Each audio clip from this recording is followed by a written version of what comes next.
dream of being back in the psych ward.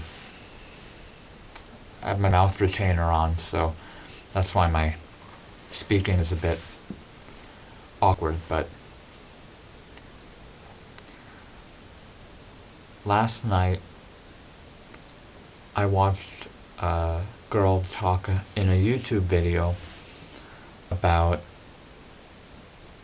her first experience at the psych ward.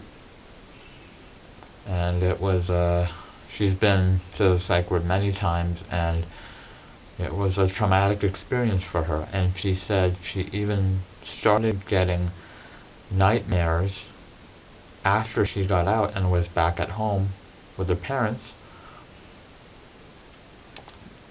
She started getting nightmares of being back in the psych ward. And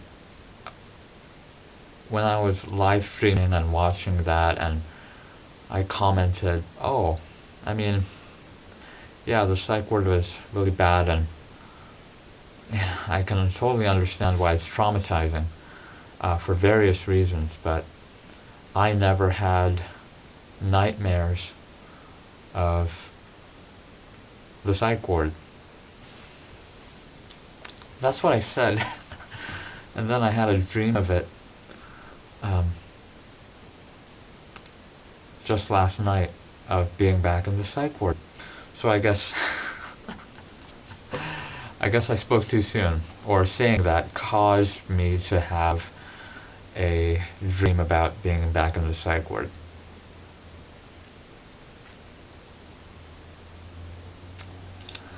And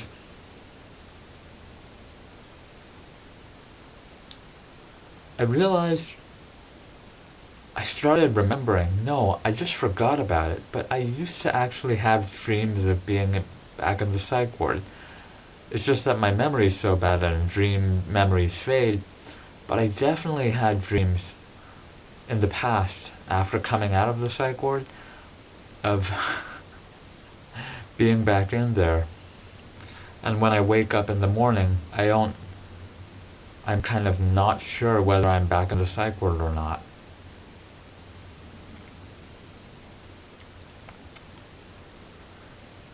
You know, when I go in at the beginning of the psych ward, it's like, okay, I'm here, I accept my fate. Let's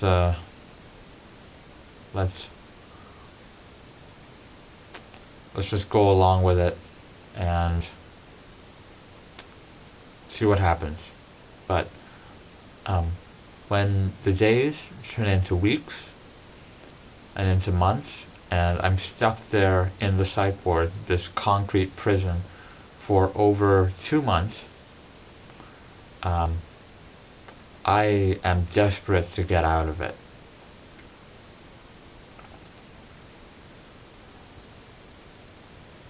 Yeah, I was doing everything I could to try and get out of it by the end of, towards the end of 2 months and beyond.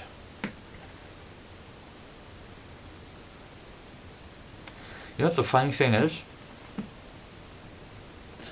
I was in the psych ward for mania and psychosis, which are symptoms of bipolar 1.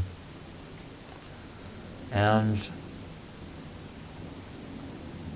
one of the things during psychosis is that I was having hallucinations of talking to various entities, which are different parts of my inner psyche. And being in the psych ward, despite getting heavy doses of antipsychotic medication,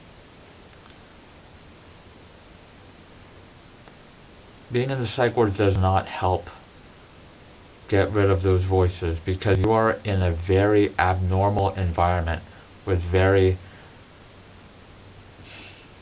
I don't want to say abnormal people, but people that kind of encourage your delusions and hallucinations because they're not in a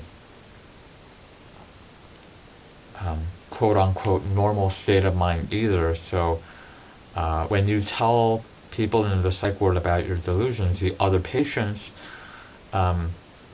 quite a few of them will actually talk about how meaningful it is and how real it is, and it's almost encouraging you to believe more deeply in those hallucinations and delusions. So it is a very bad place to get cured of your delusions and hallucinations because they keep reinforcing it, these other people, the other patients that you're talking to. And it was only with the help of my mom advocating for me to not be transferred to a long-term facility where getting out of there would pretty much be near impossible, from what I understand. I would have been there for probably months, years, or maybe even longer than years. Once you go there, you don't really come out easily. But before I got transferred there, my mom was like, "Oh, please don't transfer him there," and I was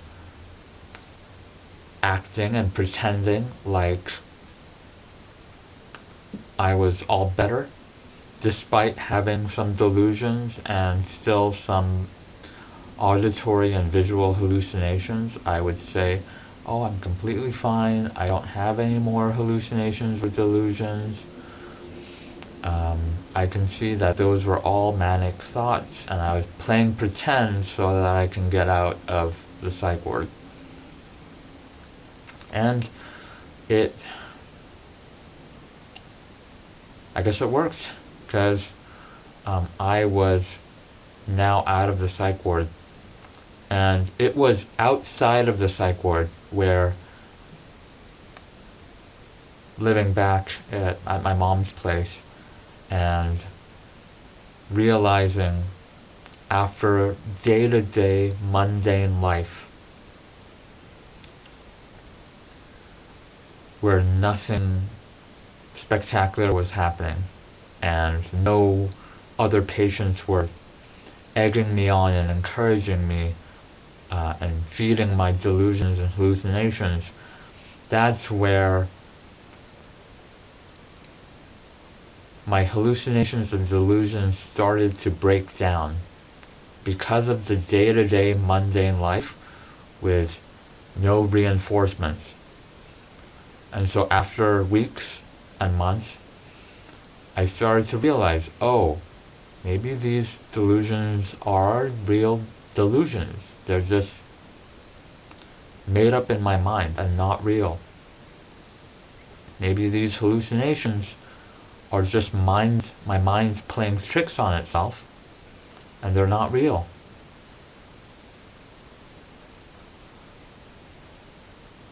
And then when you have such delusions of grandeur, that you're such a significant, if not the most important part of this entire world, which I believed at the time is like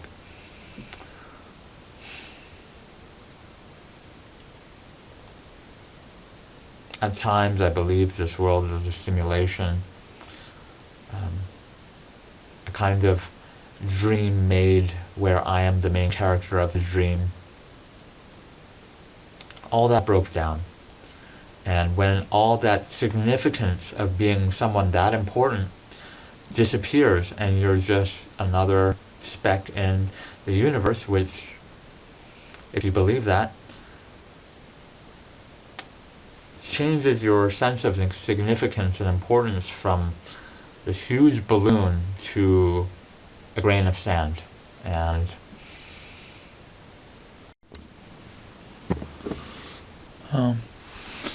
so it seems like this old digital camera of mine has a 10-minute time limit for recording one video clip. So it got cut off while I was talking. mid-sentence. Look who joined me. Muffin.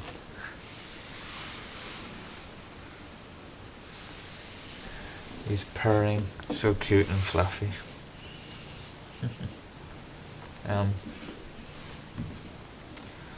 Yeah, so, as I was saying,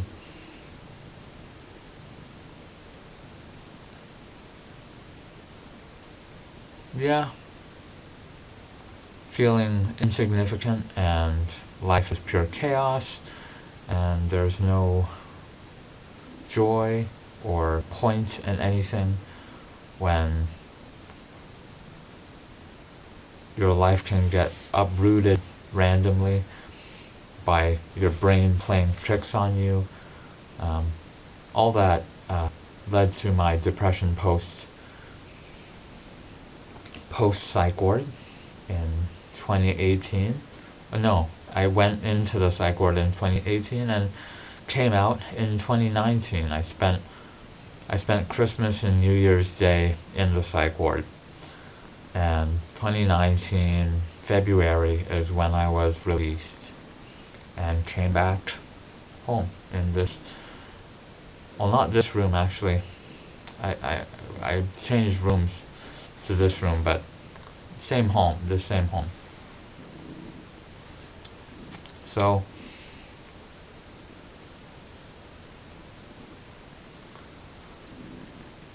the dream I had last night about being back in the psych ward, this dream wasn't quite a nightmare, unlike previous dreams I've had years and years ago. Post psych ward, post 2019. I was also in the psych ward back in 2012 and 2014. But those, some vivid, nightmarish dreams is not the one I had last night. I had a dream that was, well, I was resigned to my fate. I'm like, oh, okay, I'm back in the psych ward. I guess I'll just go with the flow and not resist and just talk with the other patients who are in here with me.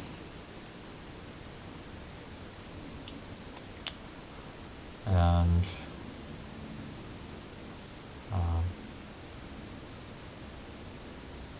yeah, I don't remember much of the details of the dream, but it wasn't quite a nightmare. It was like it wasn't like I was waking up and scared or terrified, petrified. So that's good. But this brought me back to not only the dream but watching that young girl who was in and out of the psych ward within the last couple months. It brought back memories of several years ago of being back in there. And, memories from a decade ago of being in there. And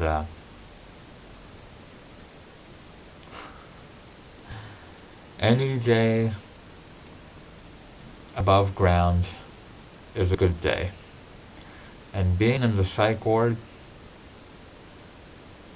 feels very much like being underground, being below ground. Well, I know that phrase means above ground means you're not dead and buried underground, but being in the psych ward and locked up for months definitely feels like you're not above ground. So, very thankful that my tumultuous 20s are over, and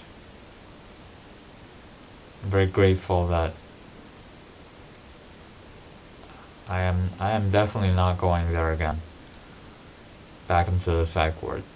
I am on antipsychotic injection medication once every 3 months, and I don't plan on risking going manic and psychotic again by going off medication. So I guess unless an even better treatment comes, I will continue to get this injection for the rest of my life, barring it doesn't cause significant side effects that are dangerous and which would need me to reconsider alternative options. So, uh, yeah, I'm gonna go to sleep now. I'm tired.